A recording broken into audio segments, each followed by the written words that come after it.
السلام علیکم ورحمۃ اللہ وبرکاتہ۔ آج جو نسخہ آپ کے سامنے پیش کرنے جا رہا ہوں وہ بہت ہی مجرب اور بہت اعلیٰ قسم کا، اور مزے کی بات یہ ہے کہ بہت لذیذ قسم کا نسخہ ہے۔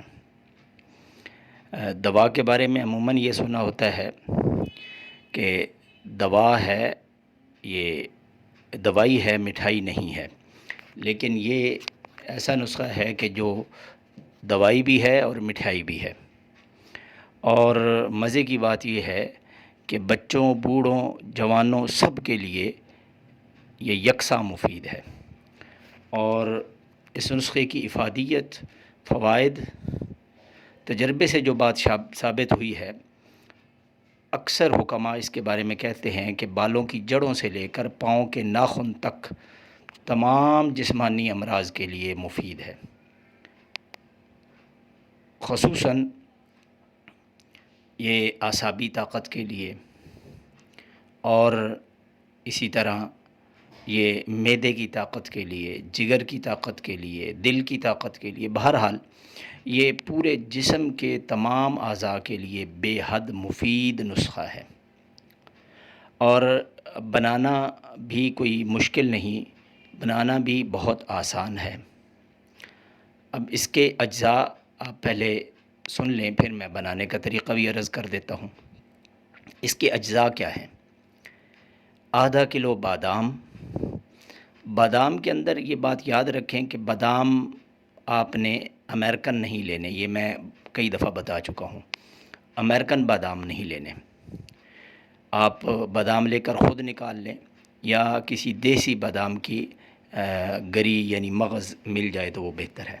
بادام آدھا کلو، اور گوند کیکر آدھا کلو، اور ناریل، یہ ایک کچا ناریل ملتا ہے، ایک پکا ناریل جو پنسار سے خشک ملتا ہے، وہ ناریل آپ نے لینا ہے 1 کلو، دیسی گھی 1 کلو، اور چینی آدھا کلو، اور پانی 1 کپ۔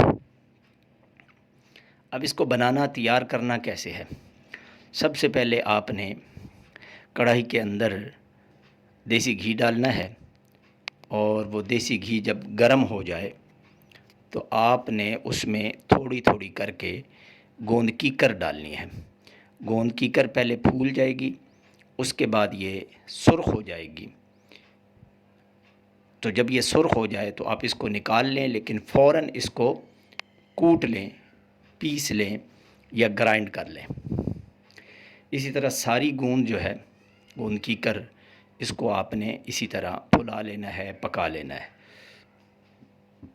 اور جو بادام ہیں ان کو بھی آپ نے اچھی طرح پیس لینا ہے، اور ناریل کو پیسنا نہیں ہے، بلکہ ناریل کو کدوکش کرنا ہے، کترنا ہے، باریک کتر لیں، باریک کدوکش کر لیں۔ کدوکش بازار سے مل جاتا ہے، جس کے سوراخ بالکل باریک ہوں اس میں سے نکالیں تو زیادہ بہتر ہے، ورنہ جو دوسرے نمبر پر ہوتا ہے اس سے نکال لیں۔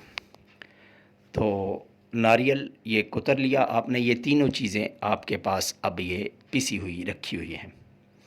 اب آپ نے یہ کرنا ہے کہ آپ نے وہ جو بچا ہوا دیسی گھی ہے وہ لے کر اس کے اندر آپ نے چینی ڈالنی ہے، اور 1 کپ پانی ڈال کے اس کا آپ نے شیرہ بنا لینا ہے۔